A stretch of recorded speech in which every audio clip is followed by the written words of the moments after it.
President Donald Trump's executive order imposing a blanket 25% tariff on Canadian goods was supposed to strengthen America's economic position. Instead, it triggered an energy and trade shift unlike anything seen in decades. What looked like a tactical move against a close neighbor set off a chain reaction that is now reshaping global alliances. For generations, Canada had been America's dependable partner, its biggest trading ally, energy lifeline, and cultural cousin. But today, tankers sit idle, pipelines run half-empty, and ordinary American families face utility bills that have tripled in a single winter. The energy security that kept homes warm and factories alive is unraveling. And if this lifeline snaps completely, the fallout won't just hit gas pumps or power grids, it will ripple through every paycheck, every classroom, and every grocery aisle. Across the globe, nations are quietly reassessing their energy partnerships. In boardrooms and ministries from London to Riyadh, the calculation is simple. If Canadian deals offer better terms, stronger technology, and fewer political complications, why stick with Washington? The result? 7 nations, one after another, have already turned their backs on U.S. supply lines in favor of Canadian partnerships. Each defection is more than just barrels of oil or cubic meters of gas. It's a signal that America's influence is weakening at its very foundation, energy. The real danger isn't just losing contracts, it's losing leverage. Energy has always been the backbone of America's power, fueling its economy and anchoring its global influence. But as the map shifts, the question grows louder. When your closest allies find better terms elsewhere, what does that say about the terms you're offering? This is the breaking point, and it begins with a defection few ever thought possible. The shock came from across the Atlantic. The United Kingdom, America's most trusted ally through 2 world wars, announced it would redirect 340,000 barrels per day of North Sea crude, worth $18 billion annually, toward Canadian buyers. At first, the numbers looked manageable. But the symbolism cut deeper than the statistics. Britain wasn't just a partner, it was America's validator. When London chose Canadian deals over US ones, boardrooms across Europe noticed. The reasoning was brutally pragmatic. Canadian firms offered specialized offshore expertise for North Sea rigs, technology American companies couldn't match. Infrastructure investments were already in place, new Shetland loading terminals, undersea pipelines, and storage facilities designed for Canadian tankers. For Britain, it wasn't betrayal, it was business. The Canadians built relationships that work regardless of weather or politics, one veteran oil worker explained, and just like that, Washington's closest ally found a better partner. The announcement from Algiers sent ripples across Europe. Algeria, long a cornerstone of Mediterranean energy supply, signed a $24 billion deal to redirect its liquefied natural gas exports away from Europe and straight to Canada. On paper, it seemed impossible. How could North African gas reach Canada more efficiently than nearby European markets? The answer lay in Canadian-financed upgrades. Algerian LNG terminals were retooled for specialized ice-class tankers, capable of delivering directly to Canadian regasification plants year-round. But this wasn't just about logistics. Canadian companies offered what Europe and America hadn't: long-term contracts without political strings, infrastructure investment without colonial overtones, and technology sharing instead of dependency. For Algeria, the choice was clear. As one engineer put it, Europe wanted our gas, Canada wanted our growth. The Mediterranean lifeline that once flowed north to Europe was now crossing the Atlantic, and Washington barely saw it coming. From Luanda came a shock that rattled global oil markets. Angola, Africa's second-largest producer, committed 890,000 barrels per day, worth $48 billion, to Canadian buyers. For decades, Angolan crude powered American East Coast refineries and European industry. But U.S. firms treated Angola as a spot market supplier, buying when convenient, cutting back when cheaper options appeared. Europe never shed its colonial-era extraction mindset. Canada took a different approach. It offered technology transfer, joint ventures, and equity stakes that gave Angola real ownership in its own energy future. Canadian expertise in deepwater drilling and enhanced recovery techniques boosted Angola's offshore production, while new port facilities at Lobito, built with Canadian financing, optimized shipping directly across the Atlantic. As one Angolan oil worker put it, "Portugal gave us memories, America gave us contracts, Canada gave us a future." With Angola's defection, Canada wasn't just gaining barrels, it was gaining Africa.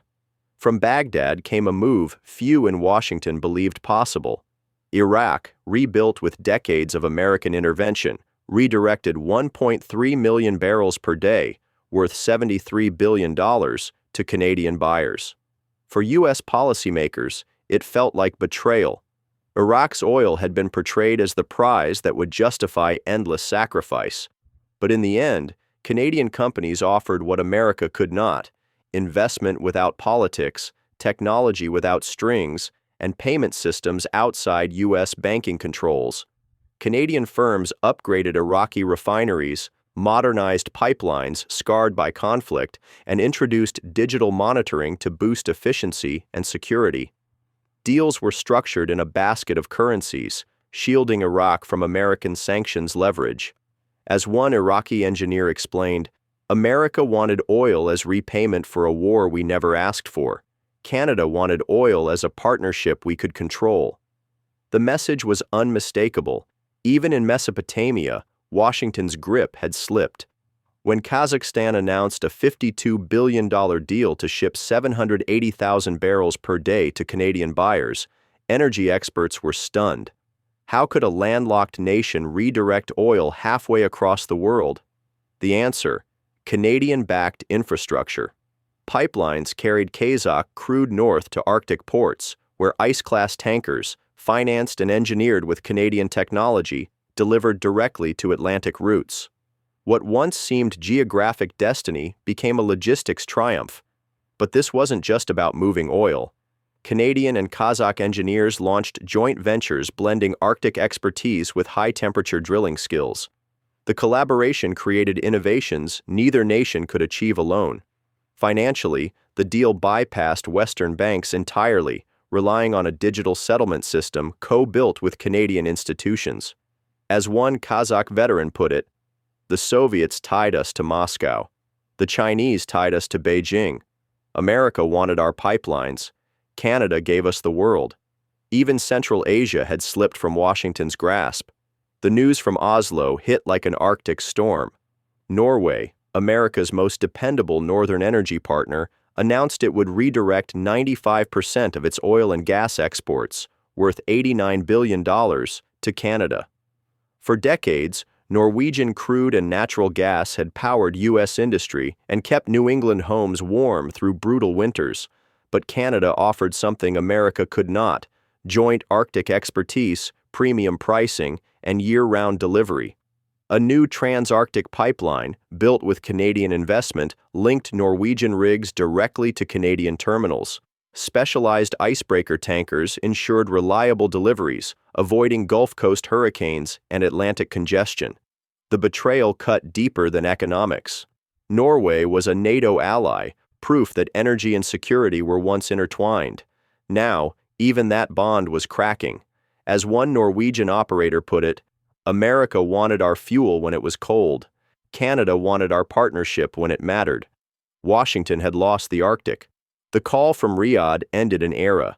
Saudi Arabia, America's cornerstone energy partner for 8 decades, announced it would redirect 2.1 million barrels per day, worth $186 billion, to Canada.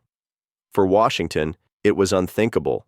The petrodollar system, which had anchored U.S. financial dominance since the 1970s, was being replaced by a petro-multi system spread across Canadian, European, and Asian currencies. Treasury markets trembled as Saudi investment flows shifted away from the dollar. But the Saudis weren't just selling oil, they were building with Canada. Aramco invested billions in new Canadian refineries tailored for Saudi crude. Joint research linked Saudi desert expertise with Canadian cold weather technologies, ensuring oil's relevance in a post-carbon future. As one Saudi negotiator put it, America wanted our oil and our money in their banks. Canada wanted our oil and our partnership in their future. The ultimate ally had walked away. 7 nations, 7 defections. From London to Riyadh, one pattern is clear. Canada offered partnership while America offered transactions.